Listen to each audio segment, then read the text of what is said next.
ஓம் முருகா, வெற்றிவேல் முருகா. வேலுண்டு வினையில்லை, மயிலுண்டு பயமில்லை. என் அன்பு தங்கமே, ஏமாந்து நிற்கின்றாயா? மற்றவர்களால் ஏமாற்றப்பட்டு நிர்கதியாக நிற்கின்றாயா? இருந்தும் உன் மனம் சற்றும் சலிக்காமல் மற்றவர்களின் மீது எளிதாக அன்பை கொட்டி தீர்த்து விடுகின்றதே. இன்னும் எத்தனை அடிகள்தான் வாழ்க்கையில் படப்போகின்றாய்?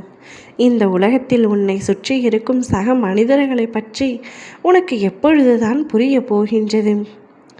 ஏன் எல்லோரிடத்திலும் பாசம் வைத்து உன்னை நீயே வெறுக்கும் அளவிற்கு போகின்றாய்? மற்றவர்களின் மீது முழுமையாக பாசம் வைத்துவிட்டு ஏதாவது சற்று ஏற்பட்டால், சரிவு ஏற்பட்டால், நான் தான் தவறு செய்து விட்டேன், எனக்கு மட்டும் ஏன் இப்படியெல்லாம் நடக்கின்றது என்று உன்னை நீயே வெறுத்து கொள்கின்றாய். ஏன் ஒரு சிறு விஷயத்தை கூட பெரிதாக யோசித்து நீ நிம்மதியில்லாமல் வருந்துகின்றாய்? உனக்கு வெளியில் இருக்கும் கஷ்டங்களை காட்டிலும் உன் மனதில் நீ யோசிக்கின்ற எண்ணங்களே அதிகமாக உனக்கு கஷ்டங்களை தருகின்றது. மற்றவர்களிடமிருந்து எதையும் எதிர்பார்க்காதே தங்கமே. மற்றவர்களின் அன்பிற்காக நீ எப்பொழுதும் ஏங்கி நிற்கின்றாய். கிடைக்காத அன்பையும் எதிர்பார்த்து நிற்கின்றாய். உன்னுடைய சுயமரியாதை அந்த இடத்தில் பொதிந்து போவதை உன்னால் உணர முடியவில்லை. யார் உன்னுடன் இருக்கின்றார்களோ இல்லையோ, நான் உன்னிடத்தில் எப்பொழுதும் இருப்பேன் என்று பலமுறை உன்னிடத்தில் கூறியிருக்கின்றேன். உன்னுடைய மனக்குமுறல், அழுகை இவை அனைத்தும் என்னுடைய காதில் எப்படி விழாமல் இருக்கும்?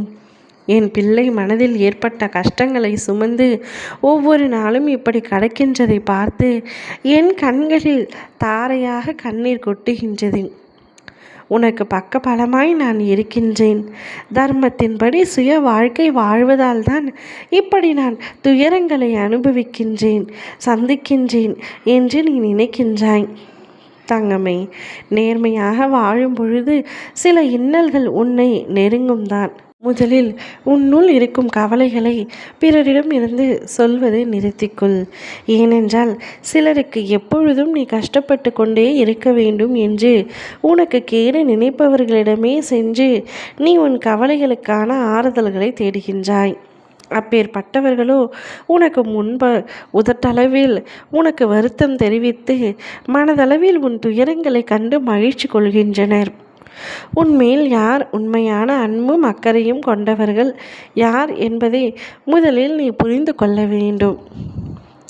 முன்னால் விட்டு பின்னால் பேசும் இவர்களிடம் சற்று விலகி நிற்க வேண்டும். உன்னை ஏமாற்றியவர்கள், உபயோகிப்பவர்கள், மதிக்க தெரியாதவர்கள், விமர்சிப்பவர்கள், தாழ்த்தி பேசுபவர்கள், நம்பிக்கையை உடைத்தவர்கள், இவர்களிடமிருந்து சற்று விலகியே இரு. அவர்களுக்கான தண்டனையை நான் கொடுக்கின்றேன். சூழ்நிலையில் அவர்கள் நல்லவர்களாக இருந்தாலும் உனக்கான எச்சரிக்கையாகத்தான் மீண்டும் அப்பா நான் உன்னிடத்தில் சொல்கின்றேன். அவர்களுக்கு சரியான தண்டனையை நான் நிச்சயமாக வழங்குவேன்.